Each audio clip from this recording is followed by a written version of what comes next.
and I'm co-chair of ECFR. My name is Lykke Friis. Carl Bildt unfortunately tested positive this morning and sends his warm regards. He is obviously very frustrated that he cannot be here, but he is fine. But he has asked me to read out his welcoming address.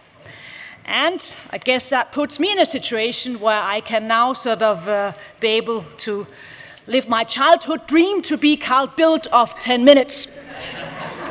In Carl's concluding words when we last met in December of last year, also here in Berlin, he said, I quote, "We must face the uncomfortable fact that we might have left the post-war period in Europe and entered the pre-war one," quote unquote. Since then, we have left the pre-war period. Europe is at war. A war far more consequential than the decade of war we had to face in our southeast for a decade in the 90s. We are at war. And the overriding issue for all of us in the years ahead is if and how and when peace can be restored in our Europe. Carl is not talking about ceasefires or temporary fixes or whatever diplomacy of the day might be preoccupied with. He's talking about a peace that lasts and that brings security and prosperity for generations. Germany and France fought 3 horrible wars during nearly a century. Their wars tore apart large parts of our continent, indeed our world. With the setting up of today's European Union, peace, genuine peace, has been restored to the west of our continent. The later wars in our southeast have ended, and they will not come back, but we all know that genuine peace hasn't yet been achieved. And there is war in the east of our Europe. Vladimir Putin launched his all-out aggression on February 24th with the explicit aim of getting rid of Ukraine and restoring his version of Greater Russia. It wasn't about NATO or Donbass or whatever. It was about getting rid of a Ukraine that, in his opinion, should never have been allowed to exist. Europe hasn't seen anything like this since Adolf Hitler in September 1939 launched his attack in order to get rid of Poland and create the condition of his greater German Reich. It was imperative then to defeat Hitler. It is imperative now to defeat Putin. Nothing less. Vladimir Putin will not give up on the mission that he believes the history of Russia has given him. And let's be clear. Until he has been defeated, we will have war in Europe in one form or the other. Hybrid, economic, cyber, political, call it whatever you like, war it will be. But genuine peace will require even more. It's a question of the entire order between the Vistula and the Volga. The borders of this vast Europe haven't always been set in stone, they have all been drawn in blood. And the fundamental prerequisite for peace is that the existing borders are fully respected. Until that is the case, the risk of blood starting to flood again will always be there.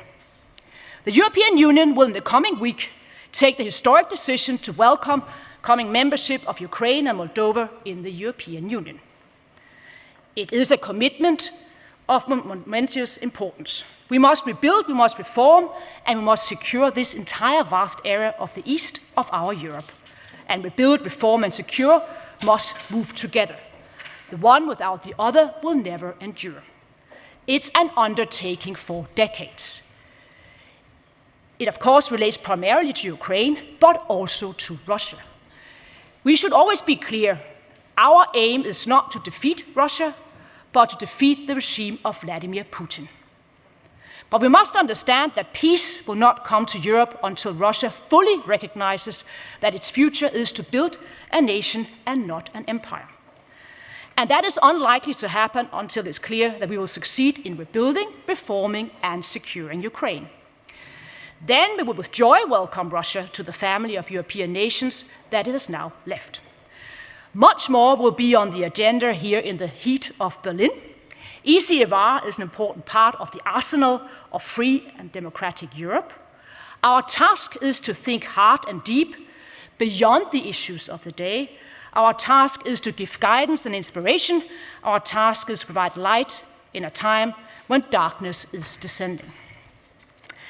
And now I give up my childhood dream and become once again Lykke Friis but also in the spirit of Carl, and we talked about this morning, because before I open this conference, I would like to pay tribute to a member of the ECFR family who passed away last night, Uffe Ellemann-Jensen, who was Denmark's foreign minister from 1982 to 1993. He played a crucial role in the years after the fall of the Berlin Wall, in particular with regards to the Baltic region. And he was a person who always found the right words, particularly also when he spoke about Denmark. And 30 years ago, in June 92, when Denmark, as the first country ever, voted no to an EU treaty, to the Maastricht Treaty.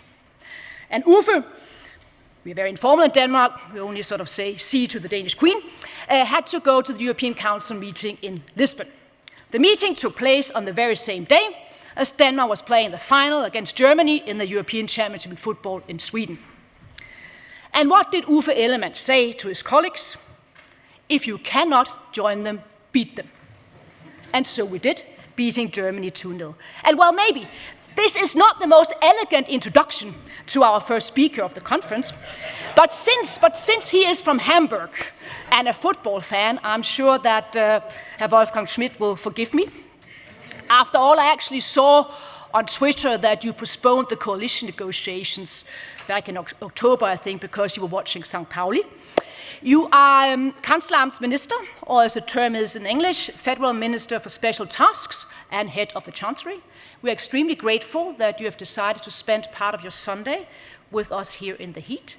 And talking about heat, there has been some heated debate, to put it mildly, about the Zeitenwende and Germany's role. So we are really looking forward to your intervention. Thank you so very much for coming. Ladies and gentlemen, Wolfgang Schmidt.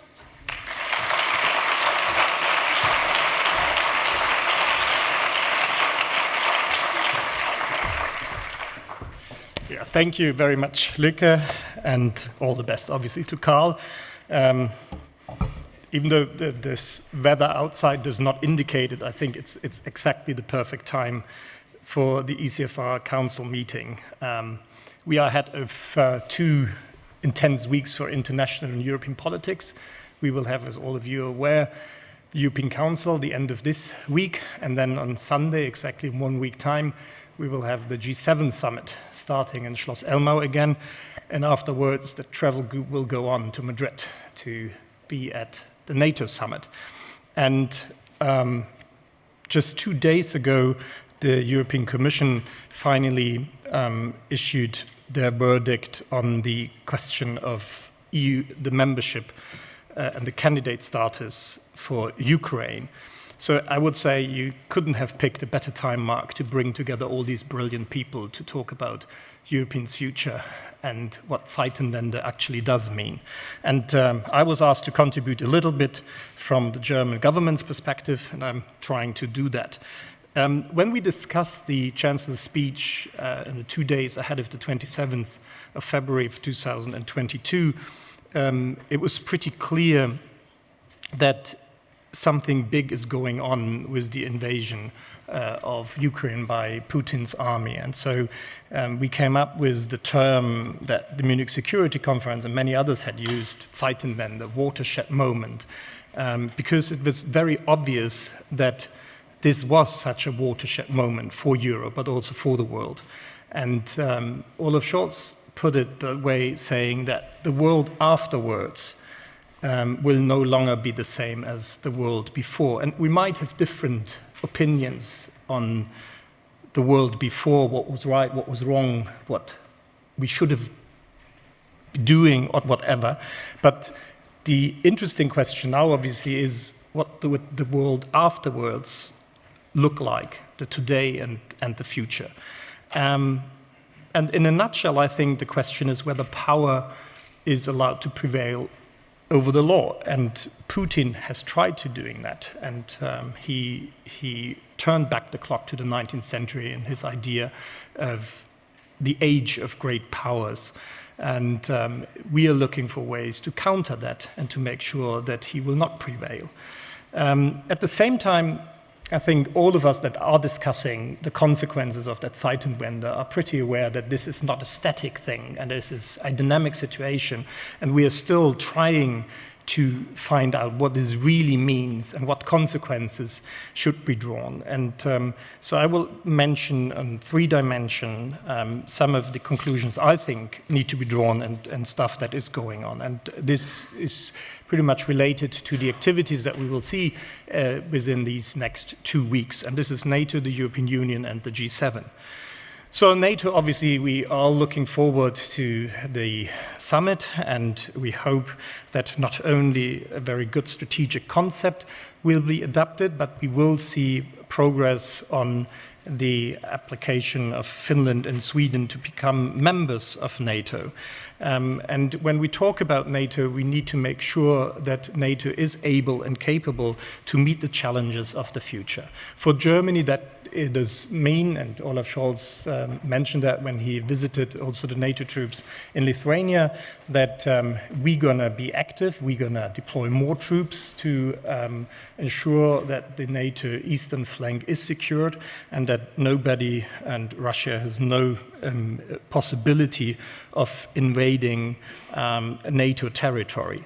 And for us in the German army, that means to be able to actually fulfill this promise. It means that we need to invest more in our capabilities of the armed forces, and hence this 100 billion euro fund, the Sondervermögen for the armed forces, and also the promise to, from now on, meet the 2% goal set up in Wales a few years ago.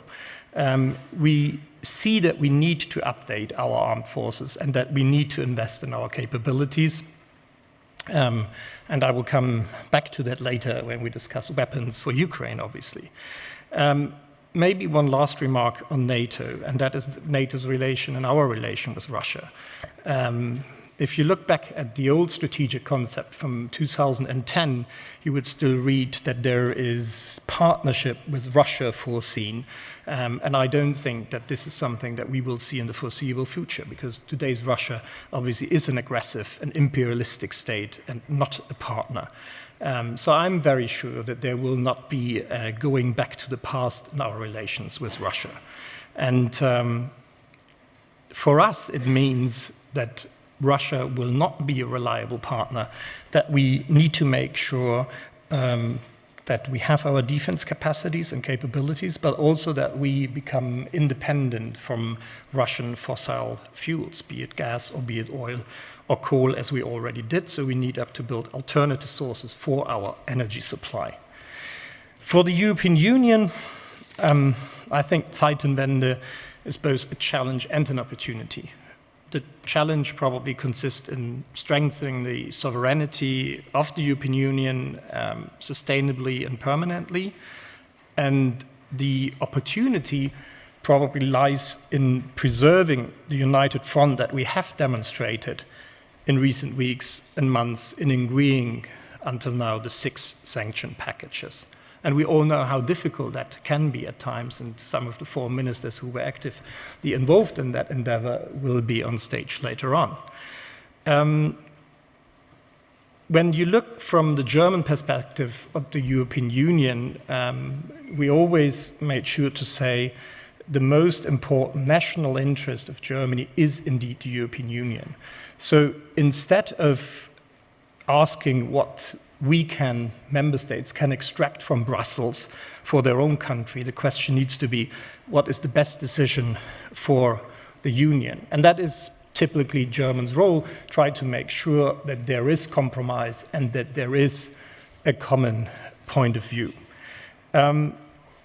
We have to make it clear both to Russia but also to China and other partners that Europe is our framework for action. It's not the member states when it comes to foreign trade, but it is the European Union, and all of our partners need to accept that the European Union is the reality.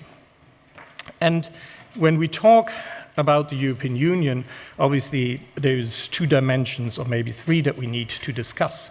One is the question of the neighborhood, and that we have to acknowledge that European future is that of our neighborhoods, and we will discuss the question of Western Balkans, of Ukraine, of Moldova, and of Georgia. But we also know that we need to go ahead with internal reforms of the European Union. We all know that Europe has always has always been developed further in times of crisis. The good old saying, never let a good crisis go to waste, and that is a thing that we need to do now, get our house in order. So that is the question, for example, on extending qualified majority vote, but also if we look at the future where a country like Ukraine might become a member and others with 40 additional million, obviously we have to do something about voting rights and the composition, for example, of the European Parliament. But we also need to talk about economic sovereignty.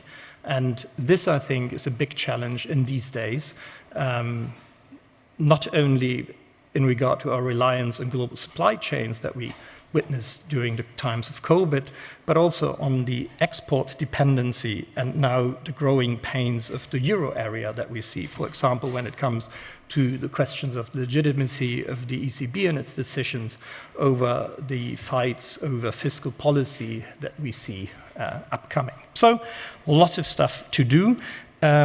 And I think it is absolutely clear that we need to make the European Union more resilient against crises, be it with a crisis-resilient economic policy, energy policy, or in regard to new technologies and the cybersphere. When it comes to the enlargement and the neighborhood policy, you saw that President Macron, President Draghi, President Klaus, and Chancellor Scholz just on Thursday visited Kiev and had, I think, good discussions with President Zelensky. And the day before the decision of the European Commission on its recommendations for the European Council on the candidate status, they made clear that they support the candidate status for Ukraine, knowing that there is a great need for reform before Ukraine can actually join the EU, especially with regard to the fight against corruption, the rule of law, and other questions. But as many of us discussed with Ukrainian friends, this foreseen probable decision of a candidate status might boost those forces in Ukraine that are fighting for these aims.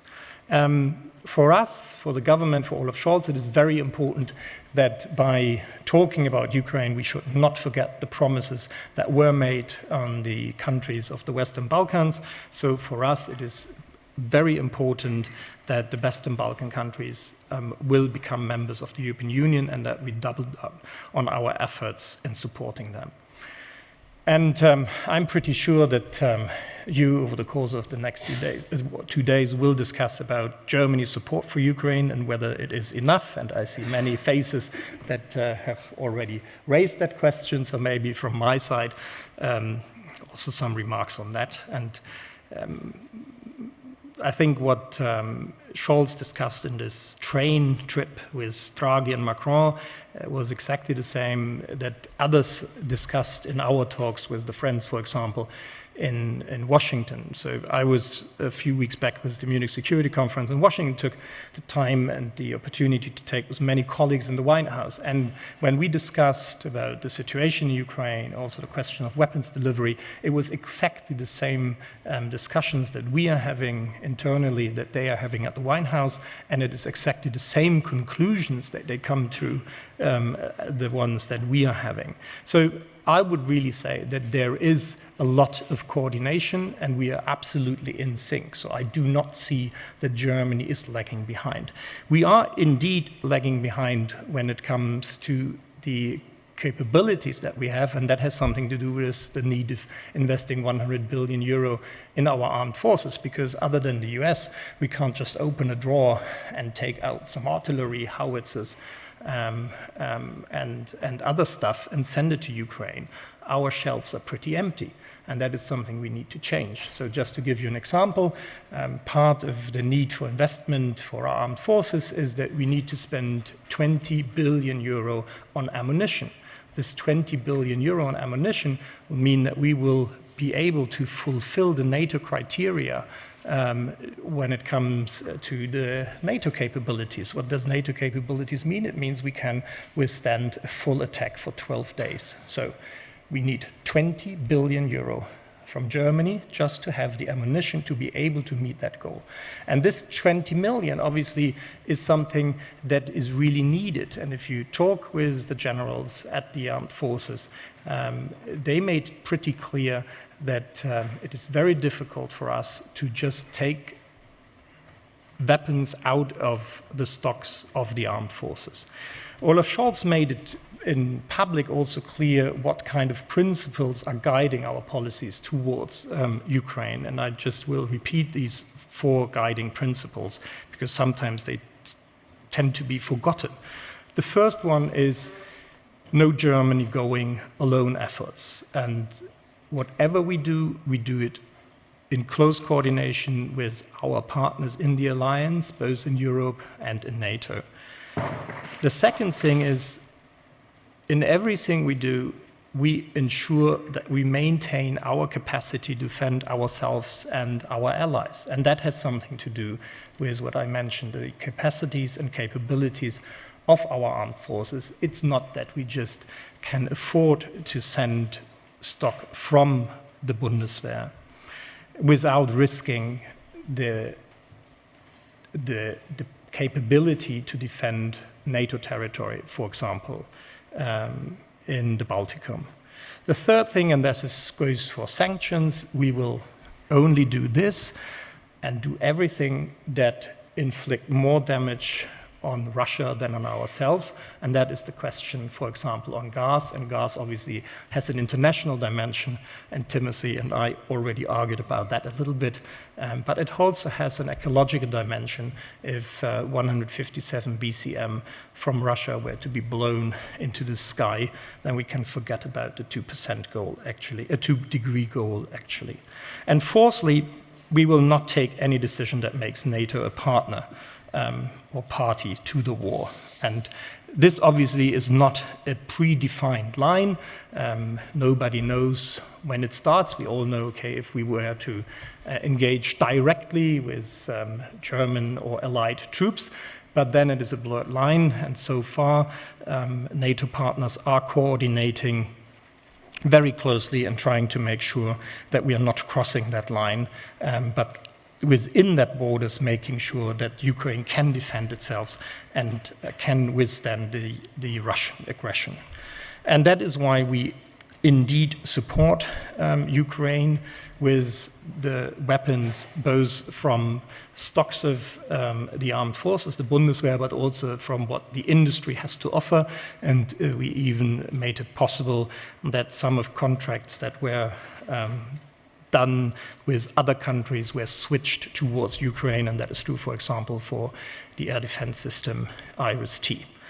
For us, it is clear Russia must not win this war, and this whole the question whether we should say, what does it mean, is somewhere we say it needs to be Ukraine who decides upon their fate. And if we start to discussing, we would enter into discussion, what about Crimea, what about the Donbass? And that is absolutely and only the decision that Ukraine and its democratically elected president has to take. We will support them. We are obviously engaged in conversations, supporting them wherever the question of security assurances or guarantees are in question. But the final decision and the negotiation path that Ukraine wants to take is their decision. And any indication, any suggestion would always be misunderstood, so we would abstain from that. And so my final point is on the G7. We have the presidency this year, and what we will try to make sure with this G7 meeting is that actually it is again a meeting where leaders will not read out pre-written statements to each other, but that they have the time, and it was foreseen by then Chancellor Schröder and then President Giscard d'Estaing when it was still the G6, so that they really have the time to discuss the world issues. And there, as we all know, many. And so that is something that we hope that the atmosphere of Schloss Elmar will provide.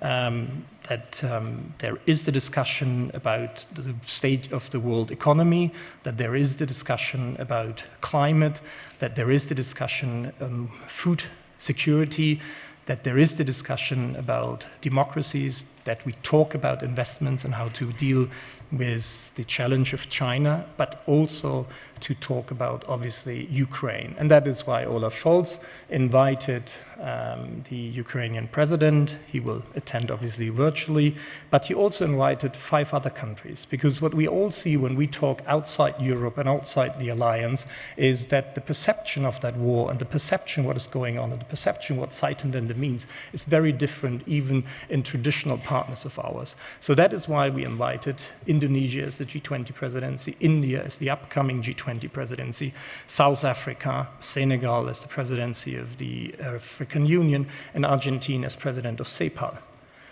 And if you talk to leaders, and Olaf Scholz did that, also traveling to Africa, if you talk to leaders from these countries at the moment, then you will realize that their perception of that war is completely different from ours.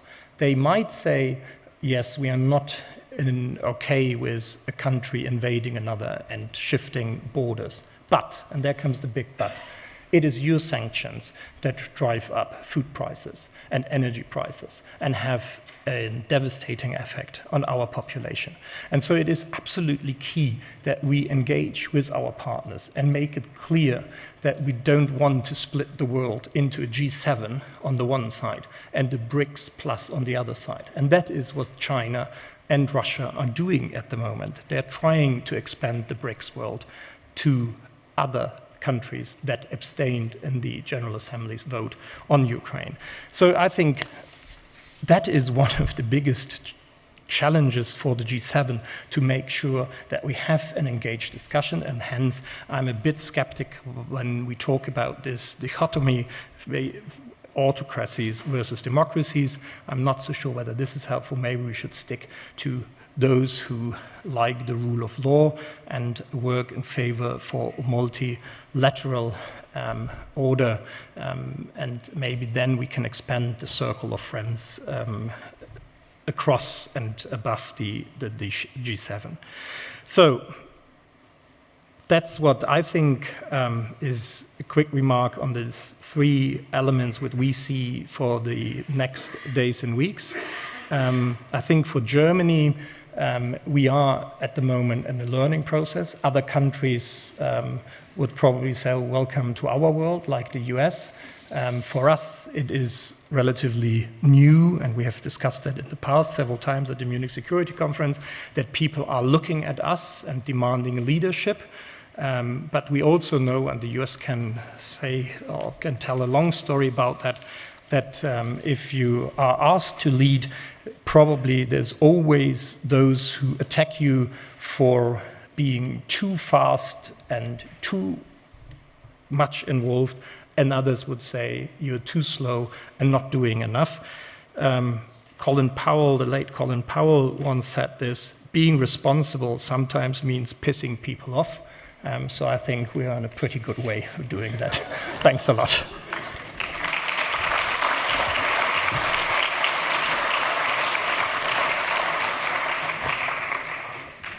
A big thank you to you, Wolfgang Schmidt, for kicking us off and sharing your the perspective, the German perspective, and leading us right into the discussion. And we are going to have the next panel on the geopolitical Europe.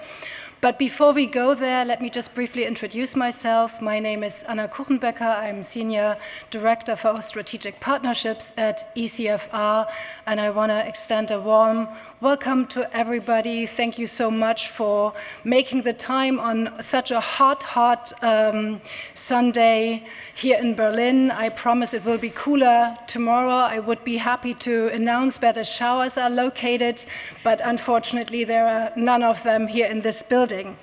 My role will be to steer us through these 2 very packed days. We will have panel discussions, we will have short interventions, we will have policy salons, and I want to make sure, you know, so that we go smoothly here. Some sessions will be streamed. Some sessions, the policy salons, will be under Chatham House rules. But I think now is time to move to our first panel on building geopolitical Europe. This will be moderated by Lücke Vries. There she is. And I would like to ask our panelists to come here to the panel. We have the foreign ministers of Finland, Sweden and Austria, Pekka Haavisto, Ann Linde, Alexander Schallenberg, and Shadow Secretary of State for Foreign, Commonwealth and Development Affairs of the UK, David Lammy.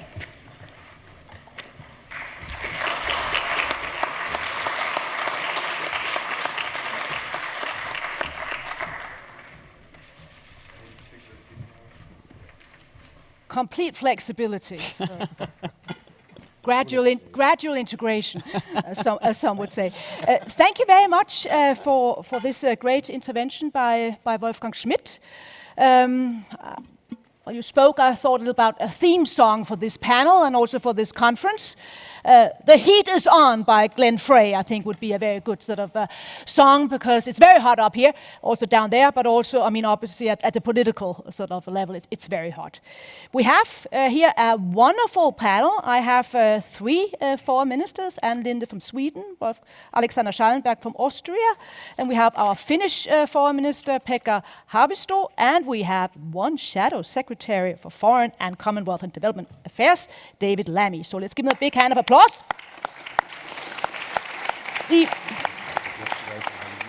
The Greek philosopher Heraclitus once pointed out that war is the father of all things. At least one will have to say that this tragic war has triggered an avalanche of events that none of us, not even Carl Bildt, predicted in December last year. A German Zeitenwende, however you then define it, a Swedish-Finnish application for NATO membership, a recommendation by the European Commission that Ukraine and Moldova become on candidate status, possibly then next week, and a Danish mini-Zeitenwende with a yes to the EU defense dimension in a national referendum which nobody predicted would ever be able to take place, more or less. So the big question for us now to discuss, now that the heat is on, is obviously to find out whether this crisis will also give birth to a true geopolitical Europe. So basically, where I'll start our conversation is exactly where you ended, by also taking the outside-in sort of approach to the overall problematique. And I found this quote from the Indian foreign minister from a conference in Slovakia 2 weeks ago. I quote him now: "Somewhere Europe has to grow out of the mindset that Europe's problems are the world's problems, but the world's problems are not Europe's problems." So maybe we can start there. Basically, do you believe, and what is your plan, your vision for Europe actually taking on this true geopolitical role? And obviously, I'll start with the true Swede up here, the real Swede. So, Ann Linde, the floor is yours. Thank you very much. Yes, I definitely think that there is a change in how I talk about EU first. It's not only Europe. Having been chair of the OSCE, it's wider, but still, has taken the place in the geopolitical world in a way that we haven't seen for a long time. It was a very, very important decision that after 2 years of quite heavy negotiation, we could agree on a strategic compass. And I've been a minister for 6 years now, and I have never, ever before seen that when we took the decision, everybody started to applaud, because everybody felt that this is a change. We now have a strategic compass, meaning that EU will take a bigger role when it comes to military, when it comes to also civil defense, when it comes to playing with more tools than we have had before. And we can see also that the European Peace Facility has been used in a way that it has not been used before. To buy weapons, for instance, for Ukraine, to buy weapons, and I'm not. I don't think the peace facility. I think that's Orwellian word in a way, but but anyway. Point taken. Yeah, but anyway, we have used it. We have been able to change the priorities, and we have also been able to play a geopolitical role, where we are not only the old saying, EU is always a payer, not a player, but now we have actually been a player. And you can see that also in the many member states. For example, look at Sahel, where EU has played a big role. And now when we have 5 military coups in the Sahel region, it has changed the way that EU has to play. We have to defend our values. We have to say that, no, we cannot work together where there is a Wagner group, for example. We can only go in if it is because of fighting for human rights, democracy, rule of law, and not just anything else. And I think that Mali is a good example of that. But it's also come to a price, because we have met resistance. We can see how, for example, Mali has said, okay, no, we don't want Europe here anymore. We go to Russia instead. And that means that's a challenge for EU and Europe when this happens. I think it's a very, very disfortunate sign. I also would pick up on something that Wolfgang said about that there is another perspective of Ukrainian war in Global South. And I know, Pekka, we had a meeting with all the foreign ministers of Africa and Nordic countries, and he can tell more about that, because I met at the same day foreign minister from Asia and had a meeting with a South African foreign minister. And they kind of say, you have a double standard. Which I don't think is correct, but anyway, that narrative have been that we are more engaged in Ukraine than we have been in wars in the south. They make some comparison that I don't agree with, but it's very vivid in their discussion. And I think that this is something that we have not fully understood until just recently. And I think it's dangerous, because then there will be like BRICS, China on one side and West on the other side. And we are back in the Cold War, like this building is brutal. Well, brutal. Yeah, and that was obviously also... And that was something that also Carl Bildt said. Pre-war, going back to the Cold War, and unfortunately I'm a little bit pessimistic because I think he's right. This is not a good chapter in Europe's history.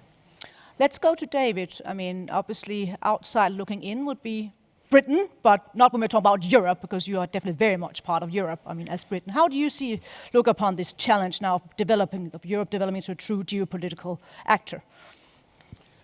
I think it's probably important to say that what has happened in Ukraine may well have accelerated a stronger sense of security in Europe that would have happened anyway. I say that because I think it is important to remember the elephant in the room. And that is, in this multipolar world that we are now heading into, alongside, very sadly, an age of populism that we do see on the European continent as well. The elephant in the room is, could it be possible in 2.5 years' time that we see the return of Donald Trump in the United States? And I mean, I'm an Atlanticist. I studied at Harvard Law School. I worked as a lawyer. The temperature's dropped. In the US. But I suppose I say that because, in a sense, if the United States does make that decision, it has huge consequences for Europe. And those consequences are about Europe fully coming to terms with an unpredictable world. And as a consequence of that, Europe having to provide a certain kind of certainty in this new multipolar age. So I think it's important. There is one dimension of the crisis that has accelerated what is already about to happen. I think the second issue, and that's in relation to the global south, is, and this links to what Wolfgang said about this age where we have to be obviously generous and inclusive in our sense of democracy, which requires us not entirely to insist on democracy, but to recognize those countries that believe in the rule of law and believe in multilateralism. It raises this second point. And the second point is, how transactional are we prepared to be in Europe in our engagement with other countries that are way beyond multilateralism and the rule of law? If the global south sees us with energy problems, quickly picking up the phone to Venezuela and Saudi Arabia, they might contemplate certain judgments about how serious we are about democracy, multilateralism, and the rule of law. I think it's also right to say that in this age of problem without passports, in this age of climate, of immigration, that also requires a consistency, and we have to accelerate, I think, now in a full throttle way, and as we head to Egypt, this will become very important, the transfer to renewables and less fossil fuel dependency in this period. And I think that the third thing that sits alongside that is we will need to attend to the bureaucracy of engagement that the global south finds when it's looking for finance. We are not competitive with the Chinese. We are bureaucratic, overbearing, and perhaps too conscious of our own values. I don't know. I actually thought you would say that climate change was the elephant in the room, but I guess it's too obvious that climate change is here. So let's move to Austria. What's your sort of take? We also heard Wolfgang Schmidt arguing that for Germany it's a learning process to be take on more leadership. Is there actually now an official word for leadership in German, or is it still leadership? Is it? Don't ask us, okay? I'm asking here, my neighbor. Is there a German word for leadership? It's very interesting, actually. We have that word, but unfortunately it has this Führung. But we do use it. Okay. We don't use "we are the Führer," so we leave to the Austrians. So that's why we still stick to. Let's go to Austria. What a coincidence. Yeah. No, I think what you said at the very beginning is very true, and I agree with Anne and others. Does it work? What you said, first of all, thanks for the invite. It's great to be here. And, wonderful to have you. And it was very important what you said at the beginning, when you mentioned the quote of Shahjahanpur. I've been traveling myself to Pakistan, India. I've been twice in the Middle East. And yes, we do have a problem. We do have an issue because we have won the information war in Europe. But we have to be very careful that we don't embark in this Eurocentric navel gazing we are very good in. And if you leave Europe, and you leave the United States and Canada maybe, you hear exactly what you said, Wolfgang, a very different narrative. We are the culprits, we are the reason of oilseeds and grain and energy prices being either not on the market or overpriced. And I always say this is a war in Europe, but it's not a European war, because the shock waves can be felt everywhere. It's the first war since the Second World War where you can feel the effects globally. And yes, we're living through something where I have to say I'm proud. I'm proud to be member and minister of a EU member state country. We're living through an incredible geopolitical moment. We have crossed more lines all of us together than we had thought possible. We have been doing things which even in December, if we had discussed them among us in the Council, unthinkable. You mentioned the European Peace Facility. We might have to think about the wording again and the name of it, of the facility. But there's a high degree of sense of unity. And we have to be very careful, and I believe the European Summit coming up will be crucial. Already the debate on the 6th sanctions package was for me a bad indication. And we Europeans are good for a short period of time, and there's the risk of us falling back into our chair, exhausted, about the things we did the last 3 months, and going back to our bad old days. And in Europe, we are great in pointing out differences, in belittling ourselves. And if I look at the pandemic, if I look now at what happened since the 24th of February, we are more flexible, we are more resilient, we are stronger, we are actually, if we stand together, we are une force formidable, a formidable force. But we are the last ones to understand that. But actually, we talk very quickly about changing institutions and so on. No, it's a political will. If we gather the political will to act together, everything is there, we can do it, and we have proved it since the 24th. And actually, I had a discussion with Americans recently, and I said, on many things as far as Russia is concerned and sanctions, you Europeans are in the lead. We were the ones putting the asset freeze list on the table. We are in the lead as far as the other sanctions are concerned. It's not that we are following the Americans in this regard. So we can do that. And I believe there's one thing, and let me point that out. Yes, we have to work on the area of common foreign and security policy, but here again, we don't need to reinvent the wheel. Everything is there in the treaties. We simply have to gather the will to act together. And secondly, for me, and that is a crucial point if I think about the upcoming summit, let's not make the mistake only to develop a tunnel vision. We look, yes, the focus is Ukraine, rightly so. Mm-hmm. That's the theater of war. That's where everything is, happening. But we have more than one neighborhood. And if we look at the European map, Vienna is as far away from Ukraine, which is very close, because we are not a big country, but Vorarlberg, our westernmost Bundesland, is far further away from Vienna than Ukraine. But the same goes for the Western Balkans. And our geopolitical seismographs are kicking out now. We have a volatile situation to the southeast of Europe. And Wolfgang knows that. History has proven again and again, there's no lasting security and stability in Central Europe if we don't have lasting security and stability in the east and in the southeast. So we go into this discussion saying we have to do both. Let's not be blind or turn one, or look the other side. If we, what you say in German, klotzen nicht kleckern, if we're big on Ukraine and Moldova, we have to be big on the Western Balkans too. And that would be, for me, the proof that this is not only the geopolitical second of the European Union, but it might be the beginning of a new phase of commonness, of common endeavors and work in the European Union. We'll get back to that also, whether that's possible to do without, at a certain stage, to contemplate treaty change. But let's move to Finland. Look upon the situation from where you're sitting. I mean, normally in Helsinki when you're not traveling.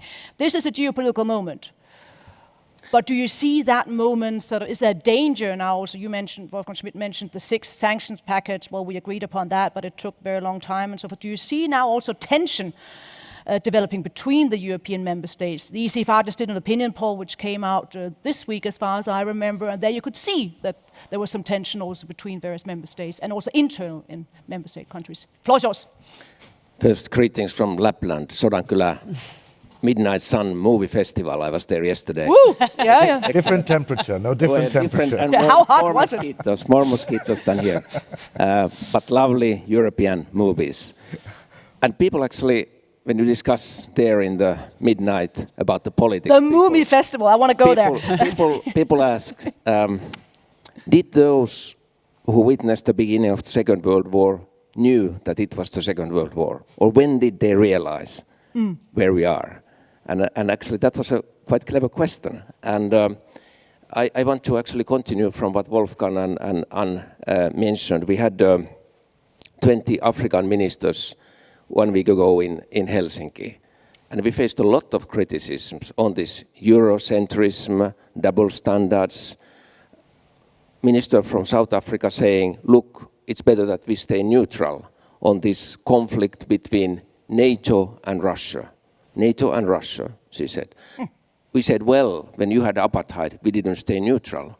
We supported actually your campaign and your fight from the Nordic countries. Why are you now deciding to stay neutral on this? And we went on the possible effects of the crisis, the grain trade problems, the energy prices, and so forth. And of course, we felt the pain of the African countries, how this is influencing to people there, and what kind of disturbances or risks this includes for many countries on the African continent or Middle East and so forth. And we can, so to say, buy ourselves probably as Europeans out of part of the problems, but there are countries who cannot do that. That's one remark.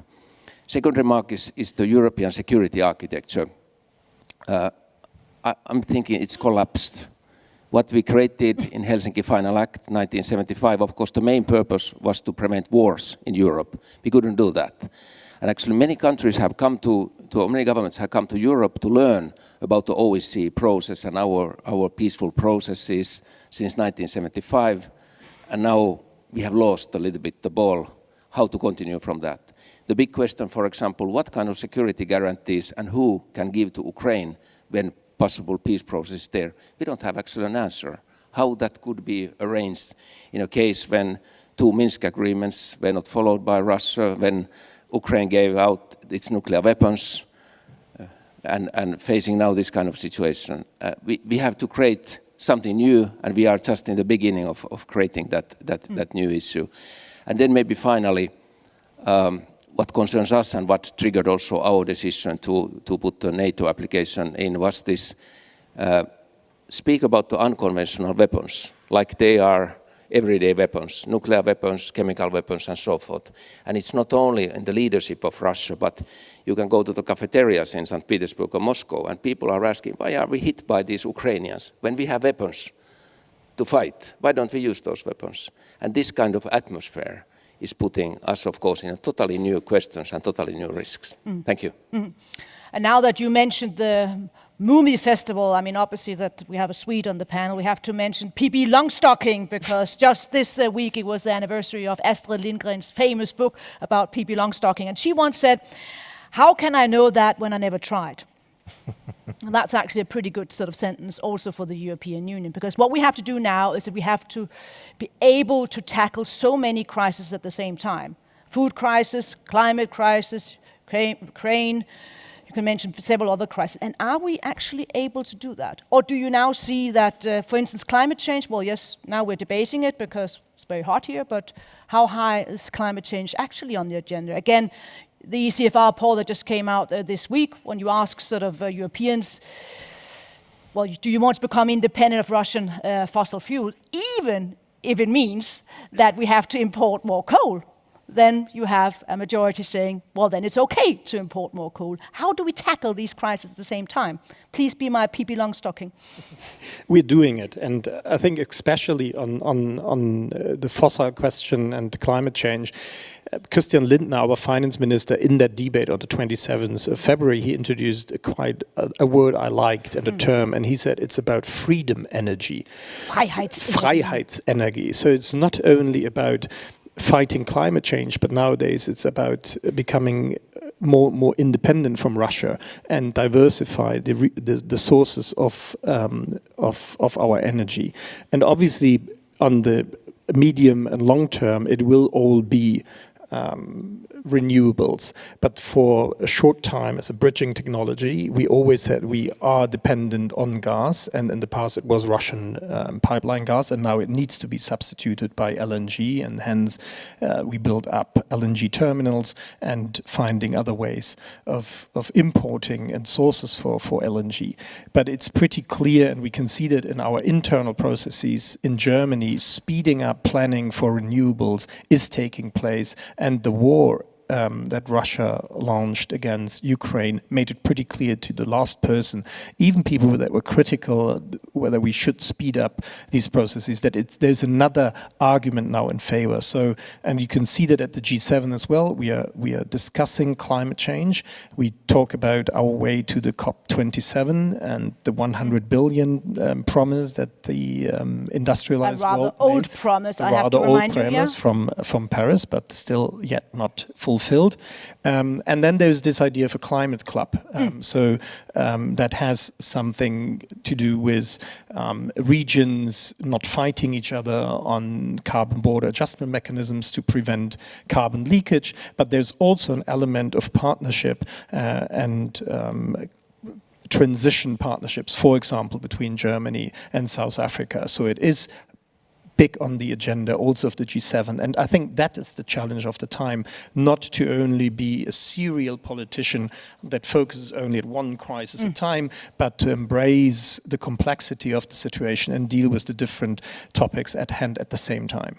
So multitasking will be the major. So that's why we leave it to the women. Yeah, exactly. That was very well put. What do you say, David? Can we tackle these crises at the same time? And then remember, now is also your time to prepare for a question. You can also, you can do it here in the room, but you can also do it via Twitter, hashtag ECFR22. Yeah, that's it. David, can we tackle all these crises at the same time? What's your perspective on that? Yeah, I think we can, but we have to be, as politicians, very honest and realistic with our general public. And so there's a question, are we seeing that right across Europe? I want to say as a shadow foreign secretary that I obviously come in a spirit of bipartisanship with the government in the UK, and we are absolutely as one on the sovereignty and integrity of Ukraine, on NATO, which the British Labour Party, Clem Attlee and Ernest Bevin was part of setting up. But I think it is important, and I'll leave it for the audience to make their own assessment about the degree to which you can trust every word that comes out of the British Prime Minister's mouth in a European audience. It is important, I think, particularly against the backdrop of sanctions, to be very honest with your population. I'm not sure in all of the debates it was clear to me that sanctions have consequences for, of course, the recipient country, in this case, Russia, but they have consequences for those who are giving the sanctions. And I'm not sure it has always been the case that European leaders have been very honest with their populations about that give and take. And this is particularly important as we head into the winter and into next year, in a conflict that looks like it's going to go on for some time. Just one other point I'd just make, this is in a UK context. Very quietly, 2 weeks ago, the UK government put out their strategy for international development. It represented a cut of 40% against a backdrop in which clearly, whatever happens in Ukraine, it is going to require billions of pounds and euros and dollars from the global community. And it's really important that, links to our conversation about the global south, that there's not a perception that that's at the expense of the situation in Tigray or Yemen or Afghanistan, where I was last week, where tears ran down my eyes as I sat with women, students who were medical students last year, engineers last year, and now cannot go to university, asking, what are you going to do for us? How are you going to support us? And noticing that their plight has totally dropped off the lens of our countries. So we have to be honest about the challenges ahead with our populations, and that requires leadership and not just rhetoric, not just saying we want to open our homes to Ukrainian families. It's just what wonderful generosity from the British public, but I'm afraid the government scheme has not matched the generosity that I saw, for example, when I was in Germany recently. Thank you very much. And the remark by Wolfgang Schmidt about that women are able to multitask triggered 3 questions from women, and I'll take those 3 questions now in a row. We go all the way to the back. That was Heather, and we have, yes, please present yourself. And then afterwards Nicola, and then we go here up here. Yeah. Thank you very much. Heather Graby from Open Society. So, some of what you've said indicates that Europe is getting better at reacting to crises. Faster, more unified, more organized. But still really pretty poor at predicting and preparing for crises, because it's very hard for elected politicians with an electoral horizon in mind to be devoting resources, particularly their own time, to debating crises that are not yet upon us. Yet we're looking at a massive famine crisis, which is coming, and that seems to be one of Putin's war aims in blocking the export of grain. We're looking at definitely a series of climate crises, starting with heat waves this year, which are already upon us. Exactly. This is as nothing in comparison to what's happened in Pakistan, in India, even in parts of the United States. And yet, it's only these kinds of crises that seem to move policy forward very rapidly. So how can we prepare for the next crises to deliver better policy outcomes, i.e. longer-term infrastructure, longer-term conflict prevention, longer-term investment in the kinds of climate policies, but also food preparedness, water scarcity crises for the crises to come? What kind of capabilities for that should a geopolitical Europe build? Excellent. If you just pass the microphone, just 1 row behind you. Nicola, yeah, please stand up. Yeah, present yourself. Thanks. I'm Nicola Reindorp, the CEO of Crisis Action, that builds coalitions to protect people from conflict in places like Afghanistan and Syria and Yemen. And it's a very powerful panel. Thank you all for your clear-eyed articulation of the imperative that Europe needs to be consistent in walking its talk on principles if it is really going to play a role in global security and protecting civilians. But I wondered if you could elaborate a little more on your point you made so well, David, but for the panel, about the Global South will have reason to ask questions about the seriousness of our commitment to democracy and the rule of law if we're picking up the phone very quickly to Mohammed bin Salman or the leaders of Venezuela. And Minister Hubbestow, as you said so powerfully in sharing what Cyril Ramaphosa or the foreign minister had said, we will South Africa standing aside while, as you said so trenchantly, but that's not what we did with apartheid. Can you share a little bit more, perhaps each of you? What is the strategy to be consistent, to counter that threat of BRICS Plus and the emerging Cold War?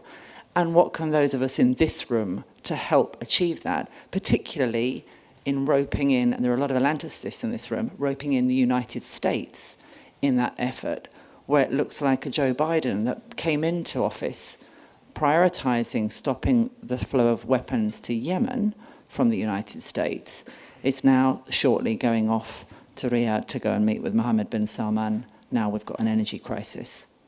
Thank you. Thank you. And then all the way here in the 2nd row, you have to just stand up. Yeah.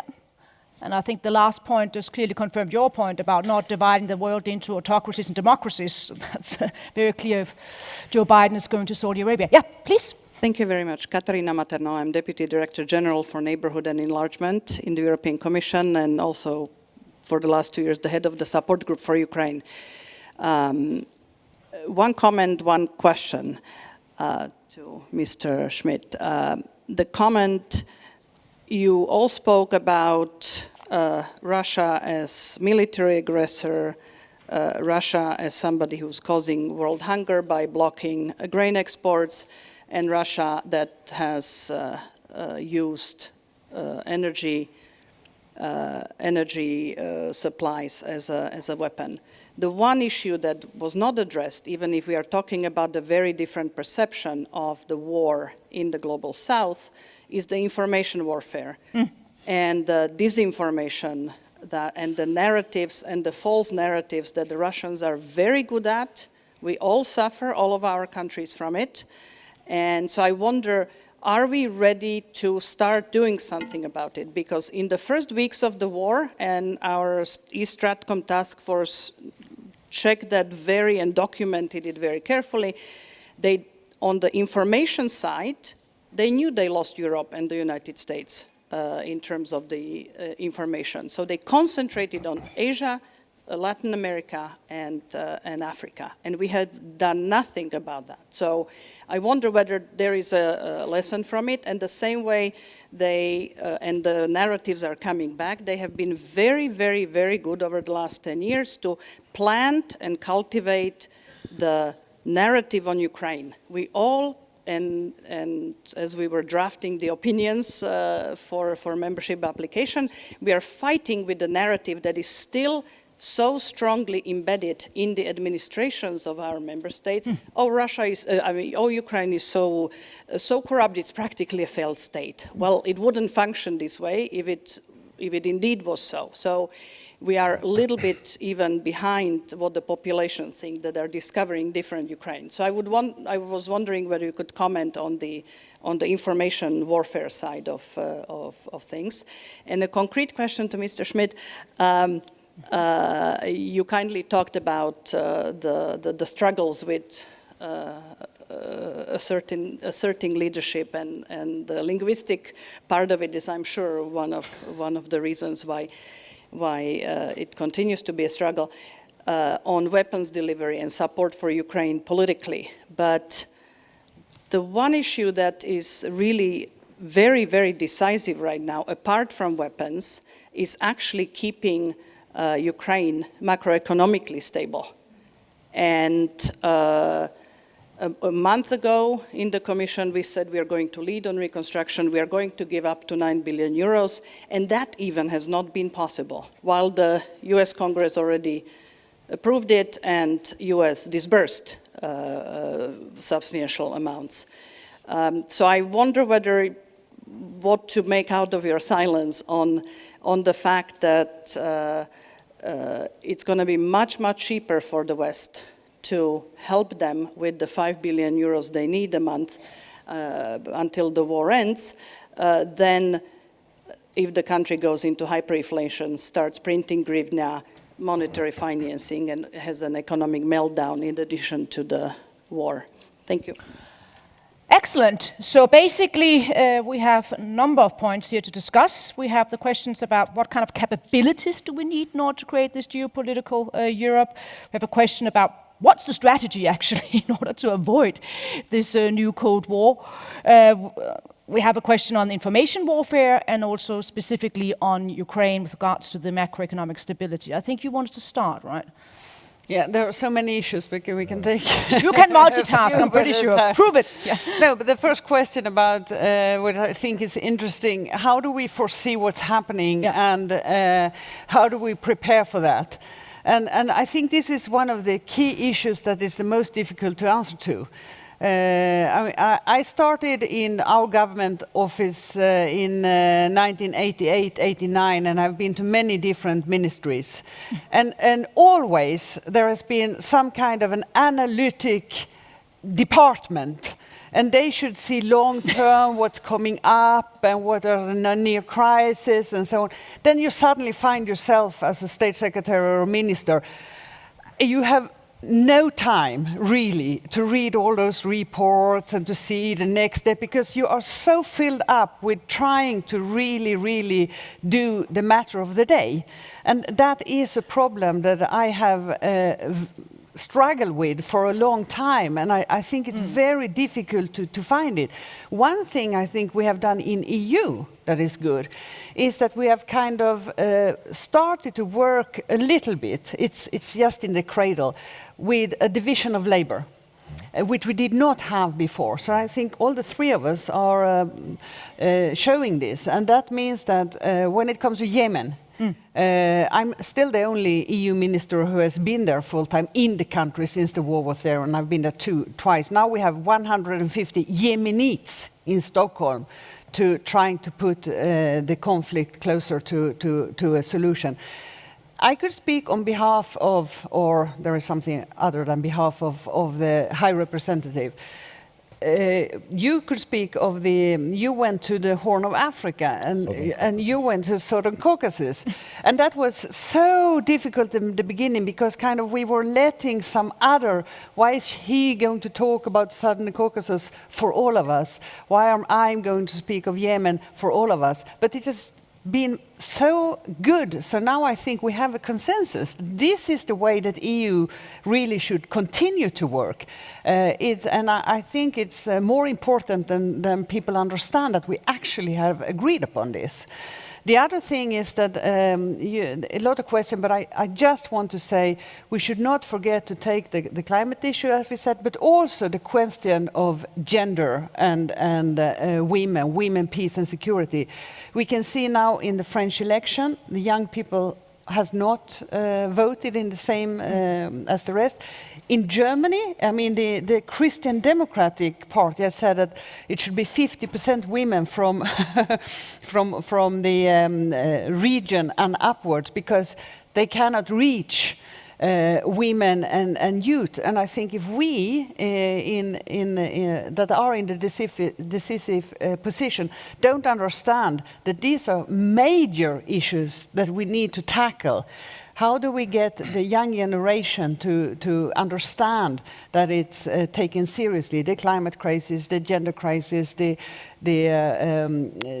discussion of being who you are, all of these issues that has come into the discussion as important as a geopolitical discussion. If we don't do that, we will lose out in a democratic sense, and we shouldn't allow ourselves to do that.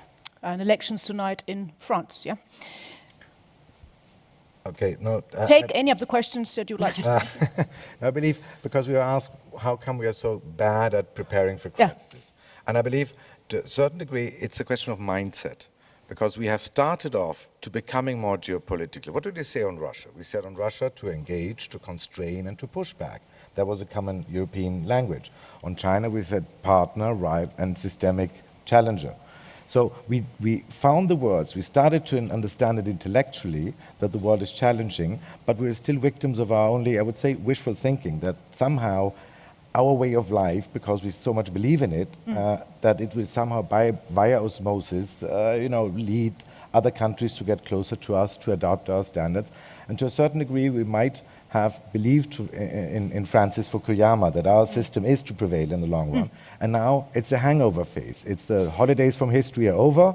Bam, we got the ice bucket from Putin. We have to be nearly thankful to him, because suddenly we are good now. I mean, we stand united, we work together, but we have to leave behind us this kind of mindset of wishful thinking, of painting the world in pink. No, we are not surrounded by friends. No, people think we are threatening. People think with our, in German we would say, Beckmesserischen attitude, that we are getting on the nerves. And you said something, how ready are we to actually engage? And we do have all these crises without passport. We have climate, nobody mentioned, but we are looking into a situation which might lead again to a huge migration crisis. Exactly. If we have growing food prices and shortages of basic elements in Lebanon and elsewhere, people will go on the road. And here are 3 countries sitting, Germany, Sweden, Austria, which are always the most effective. And we can just imagine what it would do to the general public and to the willingness to support what we're doing. And that's one very important point, not to forget, yes, we are democracies. It is difficult. If we think about information war, I remember the debates we had. Yes, we do things. We even forbid Russia Today and Sputnik. But I was a little bit afraid. I mean, let's not spill out the kid with, the baby with the bathwater. We still are open, pluralistic societies. And we should not, we have to resist the temptation to go the way of Vladimir Putin to a certain degree. No. We have to support it or live with it that people are spreading false information within our democracies. We saw it during the pandemic all the time, and we are confronted as governments with it. And here, as a last point, in a democracy it's extremely difficult, and I know, and we just had 2 years of pandemic, that we have now the discussion on pandemic, what will happen in autumn. Can we decide on a lockdown now? No, we cannot. We have to decide it when the virus is again among us. You cannot do it, in advance. So this is the problem of or the weakness to a certain degree of open democratic societies, that we have to bring the public with us, and we cannot decide now about a lockdown in September because there might be something. When it happens, then we will have the experts telling us, why didn't you do it in June? You could have decided it. But the pandemic is a very good example of the limitations of decisions taken in advance. Thank you. Let's move on, yeah. Thanks. Maybe I start with the resilience issue and how to protect your societies. We Finns are very slow motion people, also very security oriented people, and we are probably the country where you still find a system to build bomb shelters, and we have a conscription army, and we are looking for the energy security. Actually, the parliament is debating on energy security, food security issues quite regularly and so forth. Even during the days when this was not always the topic on the international agenda. And I think on the security issues, you have the old layers that you shouldn't forget, and then you have all these new layers, cyber and hybrid, but the whole world has not changed to hybrid threats and cyber threats, but also the traditional threats exist, and I think that should be part of our European answer, that we take care of our traditional security and then add to these new layers on the top of it. And then on information issue, I think actually David mentioned one important issue, that it's not only about our message, but what do we do, and it's about the development cooperation, it's about our economic contacts to countries in Latin America, Africa, Southeast Asia and so forth. I think we really should take care of all these contacts at the same time when we take care of Ukraine and support of the Ukraine. But if we are changing all our focus to Ukraine, we make a major mistake, and it's very easy to fight this information war against Europe, that Europe has forgotten these other conflicts and other areas and so forth. And then finally, Anne added very well the women and gender issue here. And one issue that is coming always, particularly with the African and Middle East partners, is about the youth, and it's about the education, and it's about the vocational training, that actually we have to teach these young people to new professions and create jobs in their own areas and so forth. This is also part of our answer to migration crisis and so forth. But we have to take it seriously, the younger people, the youth and so forth. That should be part of our answer, global answer. Thank you. Before I give the floor to Wolfgang, do you have a final remark that you want to make, David? Well, just quickly, the first thing is, in this age of democracy under challenge, particularly because of social media and external actors deliberately seeking to undermine our democracies, we really have got to focus more, I think, on the short-termism that has crept into our democracies, as against countries like China and Russia that seem far more capable to be long-term. I think, too, and it just links to the question on intelligence, it was interesting when I was having conversations about the intelligence that the UK was seeing back in November, October, there was skepticism, I think, in Europe about what that intelligence meant.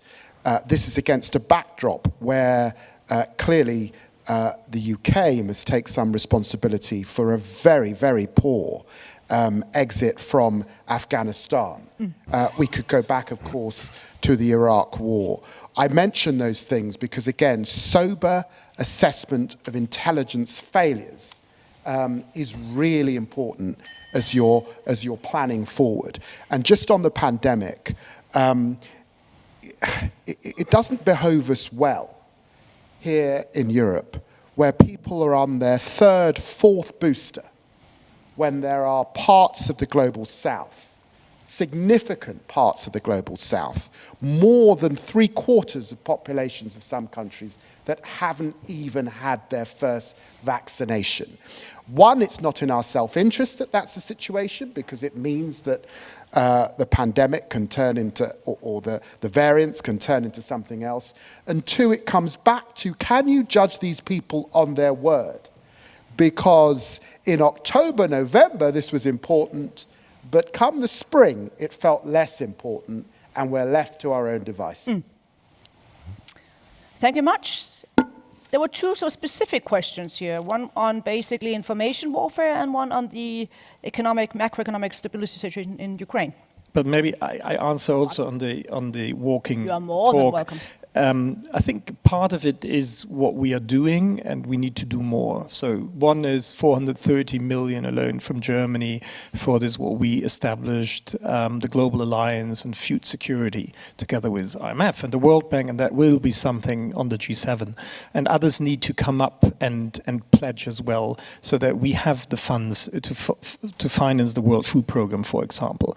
And actually, I would say on vaccines, we were the ones that actually exported half of the doses that were produced in Europe. Meanwhile, the US didn't do anything like that. And only when they fulfilled their demand, they came up with the idea, now we should have a TRIPS waiver, which I found a bit strange. And now actually the problem is we are throwing away doses because there's no observation capacity in Africa and Latin America for those doses. So that is an issue.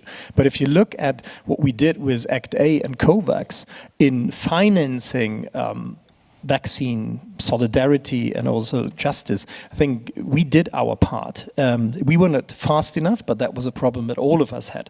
So that is actually walking the talk, what I think, and strengthening the institutions like the WHO and funding Act A and COVAX. On the information warfare, first of all, I think our partners, especially in the US, but also in the UK, did a brilliant job at the beginning with disclosing intelligence the way that it was never done before. And I still remember when the US started saying, okay, the invasion will take place. We don't know whether Putin has made up his mind and when it will happen.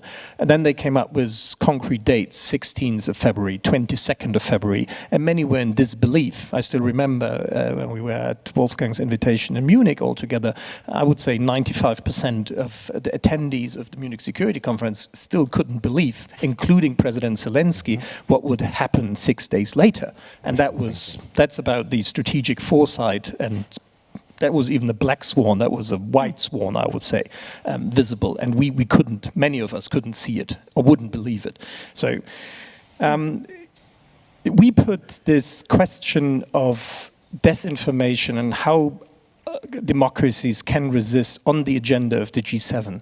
And that was something that I fought for, because I think it is absolutely important. We have the WTO, we have the IMF, we have the World Bank, we have the WHO. We have institutions for several parts of globalization, but we do not have one that is dealing with what we as democracies open up with social media. And yes, we as Europe, we acted on the Digital Markets Act, Goods Services Act, data protection laws, and so on and so on. But still there's no understanding, also with our American friends, what is there a limitation of freedom of speech? And what do we do if our enemies actually use these tools that we prevent? So I think it is important, because what do these 7 leaders that are all there have in common? They all won elections. And so they have an experience of election campaigns where others were trying to intervene. And I think they're the right persons to talk about their experiences and also what needs to be done. And on the macroeconomic, I absolutely agree. You probably know that Germany pledged already 1 billion, and not as a loan as others. For example, France, 200 million as a loan, but 1 billion as a grant. And now we have to see how we can combine that with the 9 billion announcement of the Commission as a loan again. But it is absolutely needed. Ukraine needs 5 billion a month. US provided 1.5 for 5 months. And so there is a gap. So we provided 1 billion. And you can do the math. And that is something that needs to be discussed, and that is also taking place, I hope, in Elmau at the G7. Our time is nearly up, but I promise my friend Sylvie Kaufmann, who will chair the next panel on the new Ostpolitik, just to create a bridge to that panel. So in a very, very fast manner, could I ask one question? What is your biggest hope for the summit, the EU summit coming up next week? What should be decided? I said it probably already at the beginning. For us in Austria, the biggest hope is a very clear signal to the East, and a very clear signal to the southeast. You say Ukraine, you say Moldova, you have to say Bosnia, you have to say Kosovo, you have to start accession negotiations with North Macedonia and Albania. This is ridiculous. We're losing all our credibility. Why would the Ukrainians believe us? They only have to look at Southeast Europe and they see we don't put our money where our mouth is. And should we also start the process on European political community or gradual integration? I mean, sort of trying to see whether we can unbundle membership as such? I mean, you have to understand, when we put this idea of gradual integration on the table, it was actually that we are feeling that we're losing the Balkans. We have for the first time surveys in Serbia saying very clearly that the atmosphere towards the European Union is more negative now. There's a majority there rejecting the European Union. So we are losing this region. And this is not the backyard of Europe, it's the central core, it's the patio, it's surrounded by EU member states. So we have to act. This is our most important geostrategic task we have ahead of us. And the gradual integration is the idea that we develop, how can you make people understand that they are in a process of joining the European Union? Because just giving candidate status, and we will have the issue in Ukraine too, giving it and then 2023, 24, 25, 26, nothing happens. North Macedonia has been candidate country for 17 years. That won't impress the Russians or anybody else on this planet. So get our act together, put our money where our mouth is, and make them, join them, bring them in on policies like TENS, like energy. And why don't we have them in the council meetings in an informal part? We can have from 10 to midday, we have 29 or 30 sitting in a room discussing with us, then they leave and we have the formal debates. Give them the feeling and access to the funds. I don't understand why Chinese are buying highways in the region. Nokia connecting people, sorry. Which should lead, actually connect one EU state to another. And it's Chinese companies building them and we're watching it. I simply don't understand our logic sometimes. I think I have my bridge, unless there's somebody who would like to... No? That seems to be the case. Sylvie, there you are, sort of. And thank you very much for our splendid panel. Now we need a bucket of ice. Herzlichen Dank.